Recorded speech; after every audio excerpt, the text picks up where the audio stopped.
आप सभी को मेरा सादर नमस्ते। देववाणी संस्कृतम यूट्यूब चैनल में आप सभी का हार्दिक अभिनंदन है। आज हम फिर आपके समक्ष प्रस्तुत हुए हैं महात्मा आनंद स्वामी जी की कथा दो रास्ते का अगला भाग 2 लेकर। कथा की शुरुआत करने से पहले अगर अभी तक आपने हमारे देववाणी संस्कृतम यूट्यूब चैनल को सब्सक्राइब नहीं किया है तो उसे प्लीज सब्सक्राइब करें, लाइक करें एंड शेयर करें और वैदिक संस्कृति को जन जन तक पहुंचाने में अपना अमूल्य सहयोग प्रदान करें। चलिए कथा की शुरुआत करते हैं। जैसा कि हमने भाग 1 में आपको बताया था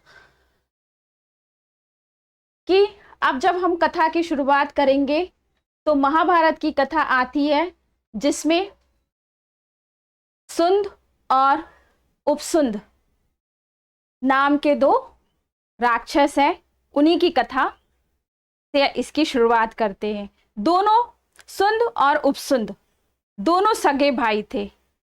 हिरण्यकश्यप के वंश में निकुंभ नाम का राक्षस उनका पिता था। यह वह समय था जब राक्षस हार रहे थे, देवता जीत रहे थे। सुंद और उपसुंद ने जब यह अवस्था देखी तो निर्णय किया कि वे घोर तप करके ब्रह्मा से शक्ति प्राप्त करेंगे, जैसा कि राक्षस करते हैं। बहुत कठिन तप किया उन्होंने। अंत में ब्रह्मा ने उन्हें वर दिया, तुम दोनों भाई दुनिया में किसी से नहीं हारोगे, तुम दोनों के सामने कोई ठहर नहीं पाएगा, हर जगह तुम दोनों की जीत होगी। लो जी, यह वर मिला। सुंद और उपसुंद दोनों ने दुनिया में आफत मचा दी। हर तरफ उन्होंने आक्रमण किए, हर तरफ विजय प्राप्त की, हर किसी को अपना दास बनाना आरंभ कर दिया। देवता भी उनके सामने हार गए। सारी पृथ्वी पर राक्षसों का राज हो गया। राक्षसों के घरों में खुशियां मनाए जाने लगी, बाजे बजने लगे, रंग रलियों की बाढ़ आ गई, बोतलों के कार ढक्कन खुलने लगे। हर वह बात होने लगी जो राक्षसों को अच्छी लगती थी। घर घर में से एक ही आवाज, एक ही ध्वनि सुनाई देने लगी, खाओ पियो लूटो भागो गाओ नाचो मौज करो। है ना? हर समय यही आवाज आती थी, हर समय यही आवाज चारों तरफ गूंजती थी। और आज हमारी दुनिया में भी वही आवाज गूंज रही है। खाओ पियो भागो लूटो छीनो गाओ नाचो मौज करो। है ना? ये आप देख सकते हैं, सुन सकते हैं कि क्या हो रहा है अपने आसपास बाहर। यही सब तो चल रहा है। देखिए, हर घर में बाजे बजते हैं, रेडियो गाते हैं, ट्रांजिस्टर गाते हैं, टेलीविजन पर नाच होते हैं, बोतलें खुलती हैं। ऐसा जान पड़ता है कि मनुष्य और पशु में कोई अंतर यदि कहीं रह गया है तो उसको भी हटा देने के यत्न हो रहे हैं। इस बात को आप अच्छे से समझ रहे हैं ना कि अभी अपन तुलना करते हैं कि मनुष्य और पशु, अपन देखते हैं दोनों में कि अंतर है कि मनुष्य और पशु, है ना, उनसे उनको अलग किया जाता है। पर आज का समय ऐसा आ गया है कि बस ऐसा लग रहा है कि अब जो अंतर बचा है बस वह भी क्या होने वाला है, खत्म होने वाला है। उसको भी खत्म कर देने के सारे प्रयास जारी हैं। शराब की ही बात देखिए, हमारे देश में लोग पहले इतनी नहीं पीते थे। स्वराज मिलने के बाद इस बीमारी में बहुत वृद्धि हो गई। इस देश में स्त्रियां शराब नहीं पीती थी, परंतु पिछले दिन यहाँ पर महात्मा आनंद स्वामी जी बता रहे हैं कि पिछले दिन मेला राम जी ने मुझे बताया कि अब युवतियां भी शराब पीने लगी हैं। पार्टियों और क्लबों में ये लड़कियां अनोखे प्रकार से शराब पीती हैं। एक स्थान पर पहुंची, शराब का एक घूंट पी लिया तो अगली कुर्सी पर, तब एक और घूंट लिया और उससे अगली कुर्सी पर, ताकि देखने वाले समझे कि उसने केवल एक ही घूंट पी है। और एक एक घूंट को पीने पीने वाली कई ग्लास पी जाती है। परंतु यहां ही क्यों, सारी दुनिया में तो यही कुछ तो हो रहा है। मैं अमेरिका और यूरोप में घूमकर आया, पिछले महीनों की बात है। वह कह रहे मैं अमेरिका और यूरोप में घूमकर आया। अमेरिका बहुत सुंदर देश है। वहां के लोगों में बर्तानिया वालों की अपेक्षा मानवता अधिक है। उनमें अकड़ नहीं, आतिथ्य सत्कार की भावना बहुत है। राह चलते लोग भी आपको प्यार से मिलेंगे, मुस्कुरा के मिलेंगे। आप उन्हें जानते हो या ना जानते हो, वे आपका हालचाल पूछेंगे, आपसे बात करने का यत्न करेंगे, आपको यह भी कहेंगे हमारे घर चलिए, हमारे साथ खाना खाइए। बहुत अच्छे लोग हैं, है ना, बहुत अच्छे लोग हैं। धन की कमी वहां है ही नहीं। फैक्ट्रियां बहुत अच्छी हैं, काम करने वाले समय पर जाते हैं, समय पर वापस आ जाते हैं, बहुत परिश्रम से काम करते हैं। धन इतना हो गया है कि अब उसे व्यर्थ खर्च कर रहे हैं। खरबों रुपए खर्च करके चांद पर 2 आदमी भेज दिए। वे वहां से कुछ पत्थर उठा लाए, वे भी किसी काम के नहीं। मैंने कुछ अमेरिकी वैज्ञानिकों से पूछा, क्यों जी? महात्मा आनंद स्वामी जी बता रहे हैं, कह रहे हैं कि मैंने कुछ अमेरिकी वैज्ञानिकों से पूछा, क्यों जी, चांद तक आदमी भेजने में इतना धन तुमने खर्च कर दिया, उसके बाद तुम्हें मिला क्या? वे बोले, खाक मिली है, खाक और पत्थर। वस्तुतः यह धन का सुप्रयोग नहीं। अमेरिका में 26 करोड़ मनुष्य रहते हैं। देखिए यहां पर ये उस समय की घटना और उस समय का वर्णन है जब महात्मा आनंद स्वामी थे और उन्होंने इस कथा को कहा था। ठीक है, आज के समय से बहुत ये जो आंकड़े हैं उनमें अंतर है। ठीक है, ये बहुत पुरानी घटना है। चलिए, वह कहते हैं अमेरिका में 26 करोड़ मनुष्य रहते हैं और अमेरिका के ही एक पत्र न्यू स्टेट्समैन की सूचना के अनुसार उनमें से 1.5 करोड़ मनुष्य भूखे मर रहे हैं। इतना धन है, इतना अन्न, इतने उद्योग, इस पर भी 1.5 करोड़ अमेरिकन यदि भूखे सोते हैं तो क्यों? है ना, प्रश्न तो उठता है। जब सब कुछ है, इतना धनी देश है, सब है, फिर क्यों? इसलिए कि अमेरिका के अधिकतर लोगों ने पर्याय मार्ग को अपना लिया है। आप समझ गए होंगे ना, पर्याय मार्ग मतलब अच्छा लगने वाला मार्ग। खाते पीते हैं, मौज मनाते हैं, इस बात को भूल गए हैं कि दूसरों के संबंध से भी कोई कर्तव्य है। वो बिल्कुल भूल चुके हैं, है ना, कि दूसरों के संबंध में भी कोई कर्तव्य है, कि कोई कर्तव्य निभाना है हमें। कुछ नहीं, उन्हें कुछ नहीं दिखता। दरिद्रियों तथा दीन दुखियों के लिए भी कुछ करना है ना, कि जो गरीब लोग हैं उनके लिए भी हमारा कर्तव्य बनता है कुछ करने के लिए।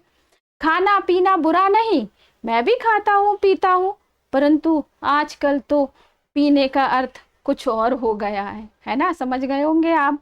पीने का अर्थ हो गया है शराब पीना।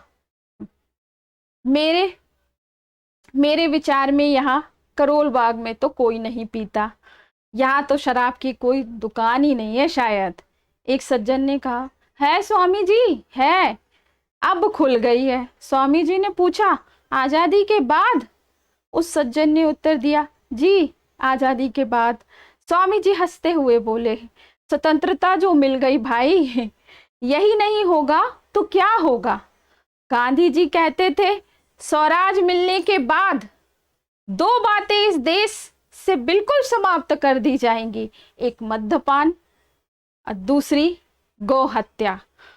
और गांधी जी का नाम लेने वालों ने दोनों में ही वृद्धि कर दी। देखिए, कांग्रेस वाले नाम लेते हैं गांधी जी का, काम करते हैं उसके उलट। आर्य समाज वाले नाम लेते हैं महर्षि दयानंद का, काम करते हैं सब के सब उनसे उलट। ईसाई नाम लेते हैं महात्मा ईसा का, काम करते हैं सब के सब उनसे उलट। और ये बौद्ध लोग, हे मेरे भगवान, महात्मा बुद्ध ने कहा था हिंसा करना ठीक नहीं। और मैं चीन, Japan, Thailand, Malaysia, Singapore, Tibet सब जगह हो आया हूँ। बौद्ध लोग प्रत्येक प्राणी को खा जाते हैं। समझ गए ना आपकी यहाँ का जो परिवेश है कैसा है कि प्रत्येक प्राणी को कुछ भी हो वो उसे क्या करते हैं, खा लेते हैं। चार पैर वालों में उन्होंने केवल चारपाई को ही छोड़ दिया है। देख लीजिए क्या कह रहे हैं कि वो प्रत्येक प्राणी को खा जाते हैं, और चार पैर वालों में सिर्फ उन्होंने किसको छोड़ दिया है, चारपाई को छोड़ दिया है। उड़ने वालों में केवल हवाई जहाज को, और नहीं तो वह सब कुछ खा जाते हैं। ठीक है ना, मतलब चार पैर वालों में बस चारपाई बची हुई है, और उड़ने वालों में बस क्या बचा हुआ है, हवाई जहाज बचा हुआ है।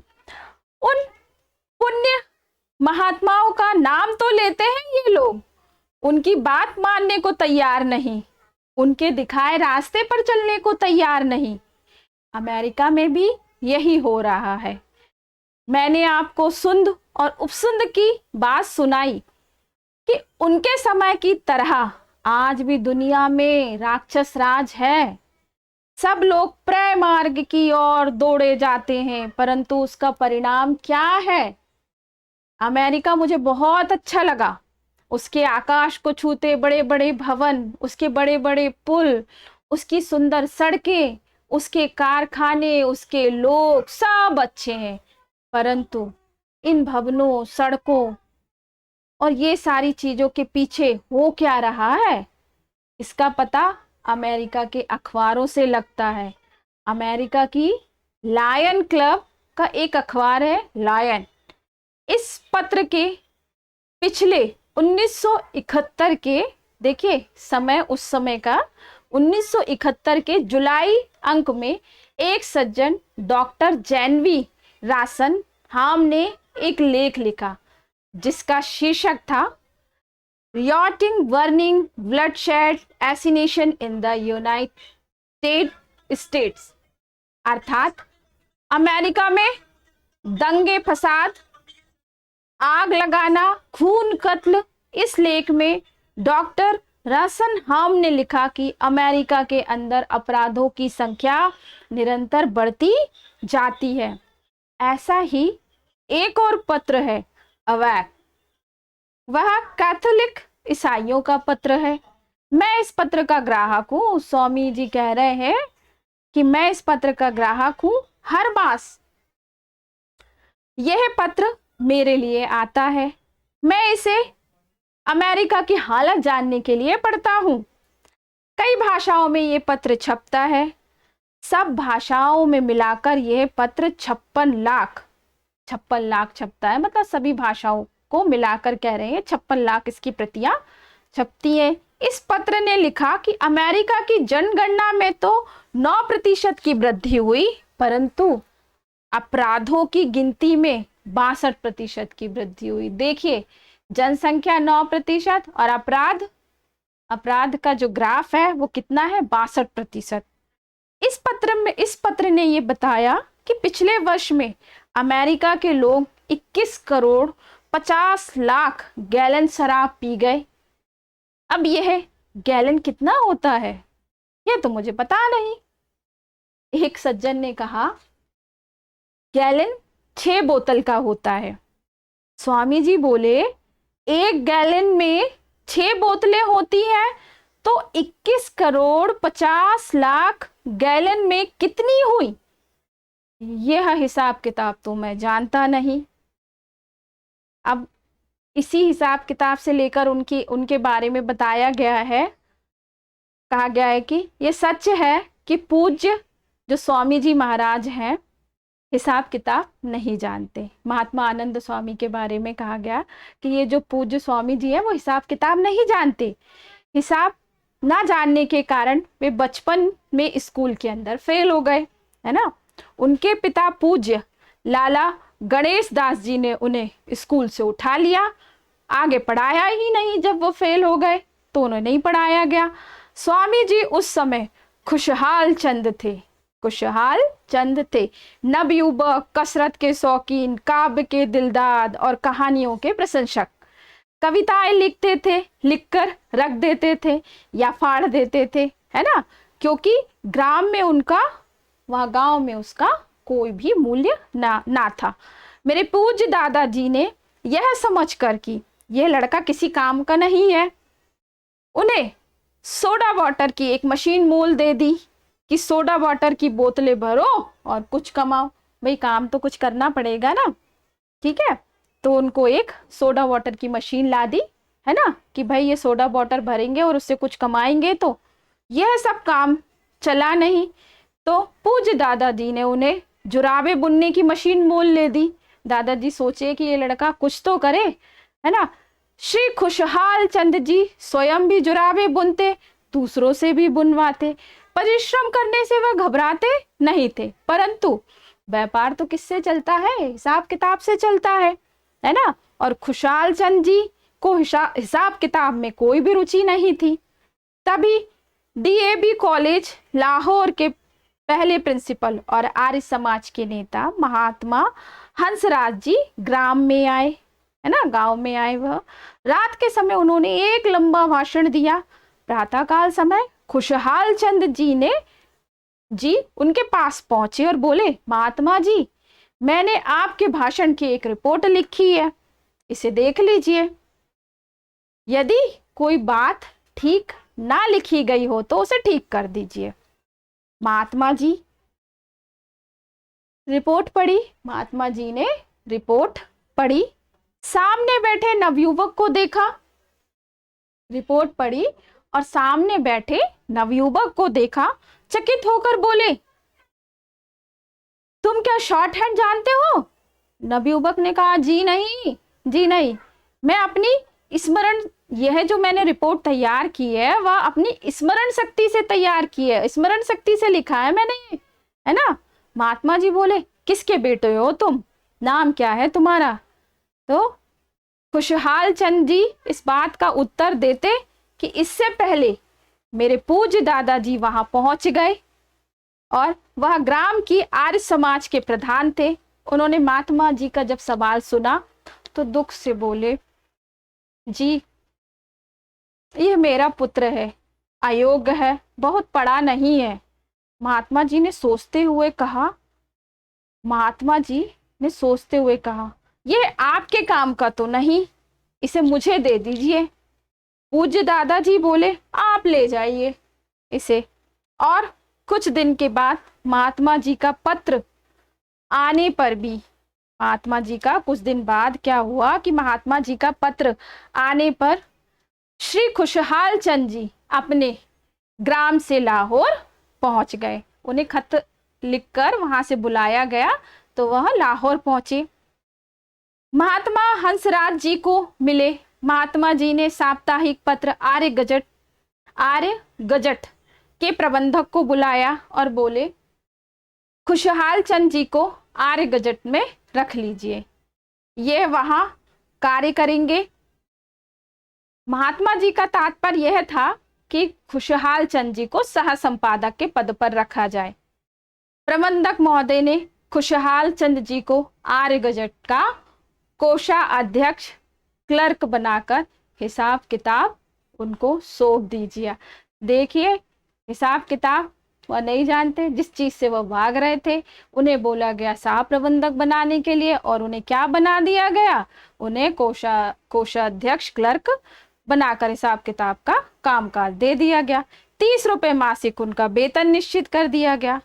खुशहाल चंद जी ने 1.5 मास कार्य किया, तब वे महात्मा जी के पास पहुंचे और बोले, मैं तो भाई त्याग पत्र देने के लिए आया हूँ। महात्मा जी ने पूछा, क्या हुआ? महात्मा जी पूछे कि क्या हुआ भाई, तुम त्याग पत्र क्यों दे रहे हो? तब उन्होंने कहा 30 रुपए मासिक मेरा वेतन है, पिछले मास हिसाब किताब में 25 रुपए तो कम हो गए, है ना। अपने वेतन में से 25 रुपए डालकर मैंने हिसाब पूरा किया। इस बार शायद सारा वेतन देकर भी पूरा घाटा नहीं होगा। आजकल मैं चने खाकर पानी पी लेता हूं, अगले महीने शायद चने भी नहीं मिलेंगे। सच्ची बात तो यह है कि महात्मा जी, मैं हिसाब किताब नहीं जानता और प्रबंधकों ने मुझे कौन सा काम सौंप दिया, हिसाब किताब के काम पर लगा दिया। महात्मा जी ने उसी समय प्रबंधक, जो प्रबंध करने वाला था, उसे बुलाए और उस सज्जन को बुलाकर कहा, आपको ये किसने कहा कि इन्हें हिसाब किताब का काम दीजिए, है ना। मैं इन्हें संपादक बनाने के लिए गांव से लाया हूं, इन्हें संपादकीय विभाग में रखिए आज से ही। इसके बाद जो कुछ हुआ वह दूसरी कहानी है। इसके बाद कह रहे हैं अब जो कुछ अब बताएंगे वह दूसरी कहानी है, परंतु यह सत्य है कि पूज्य स्वामी जी का हिसाब किताब से कोई वास्ता नहीं था। ये महात्मा आनंद स्वामी का जो हिसाब किताब था, कैसे थे क्या थे, ये बताया गया है। आगे हम ये जो बता रहे हैं अब दूसरी कहानी है, ठीक है। बहुत वर्ष पहले की बात है, लाहौर की बात है। हमारे घर में घी का एक टीन आया, 17 सेर घी था, उसका मूल्य 75 रुपए था। अब ये दूसरी कहानी में और देखिए, है ना, बताया जा रहा है कि उनका कोई हिसाब किताब से वास्ता नहीं था। तो इस कहानी से और पता चलेगा कि बहुत वर्ष पहले की बात है, लाहौर की बात है, और हमारे घर में घी का एक टीन आया, है ना। 17 सेर घी था, उसका मूल्य 75 रुपए था। माता जी ने पूछा कि यह कितने कितने रुपए का सेर हुआ, है ना। पूज्य खुशहाल चंद जी कितनी ही देर तक हिसाब किताब करते रहे ना, पर कुछ पता ही नहीं लगा। एक सेर घी कितने का है, आखिर तंग आकर बोले, देखो यदि तुम इस आदमी को जिससे तुमने घी मोल लिया है 10 रुपए और दे दो तो यह घी 5 रुपए प्रति सेर हो जाएगा। इसीलिए पूज्य स्वामी जी ने कहा, मैं हिसाब किताब नहीं जानता, और बोले इस शराब को पीकर जिन प्राइवेट ड्राइवरों ने मोटरें चलाई, उन्होंने 49,000 लोगों को मोटरों के नीचे कुचलकर मार डाला, 38 लाख को घायल कर डाला। इन घायलों में जो लोग बेकार हो गए, उन्हें हर्जाना देने में 9 अरब डॉलर की हानि हुई। इसी पत्र में यह भी लिखा कि अमेरिका के अंदर हर 1 मिनट में तलाक होता है ना। और एक और होटल का यहाँ पे वर्णन किया है उन्होंने कि न्यूयॉर्क के, इसी पत्र से, न्यूयॉर्क के न्यू अमेरिका होटल का बहुत बड़ा होटल है। जैसे यहाँ दिल्ली में अशोक होटल है, इस होटल में गरीब लोग ठहर नहीं सकते, बड़े बड़े धनवान ठहरते हैं। ये पत्र कहते हैं कि इस होटल में 10 महीनों के अंदर 38,000 तो चम्मच, 18,000 तौलिए, 35,000 चांदी की कॉफी पॉट चोरी चले गए। देखिए यहाँ गरीबों को तो प्रवेश है ही नहीं, है ना। उसके बाद यहाँ पर कितनी चोरियां हुई हैं, तो सोचिए, निर्धनों ने तो नहीं किया, धनवानों ने चुरा लिया इन्हें। इसी पत्र की सूचना के अनुसार 1 वर्ष के अंदर दुकानों से 5 अरब डॉलर का सामान ग्राहक लोग चोरी करके ले गए। 1 वर्ष में 50 अरब रुपए का जुआ खेला गया। जुआ खेलने वालों का स्वर्ग है। देखिए जुआ खेलने वालों का ये बता रहे हैं, सोचिए कितनी, कि 1 वर्ष में 50 अरब रुपए का जुआ खेला गया। जुआ खेलने वालों का स्वर्ग है। ऐसा ही अमेरिका की रियासत फ्लोरिडा का समुद्र के किनारे बसा एक नगर है। यहाँ प्रतिदिन 25 लाख डॉलर का जुआ होता है। दक्षिणी अमेरिका से होता हुआ मैं वहां पहुंचा और इस नगर को देखा तो दिल ही दिल में सोचा, नगर कितना सुंदर है, परंतु इसके अंदर कितनी कुरूपता छुपी बैठी है। अमेरिका का ये हाल मैं आपको इसलिए सुना रहा हूं कि आप प्रेय मार्ग पर चलने का परिणाम देख सकें। अमेरिका का प्रसिद्ध पत्र न्यूयॉर्क टाइम्स लिखता है कि अमेरिका में उपदंश और मूत्रकृच्छ, आतशक और सोजाक की गंदी बीमारियां निरंतर बढ़ रही हैं। देखिए, ये उस समय वहाँ जो अमेरिका में ये बहुत उसमें बताया गया है कि उपदंश और मूत्रकृच्छ और आतशक और सोजक की गंदी बीमारियां निरंतर बढ़ रही थी। विश्वविद्यालयों में पढ़ने वाले नवयुवक लड़के और लड़कियों में ये रोग फैल रहे हैं।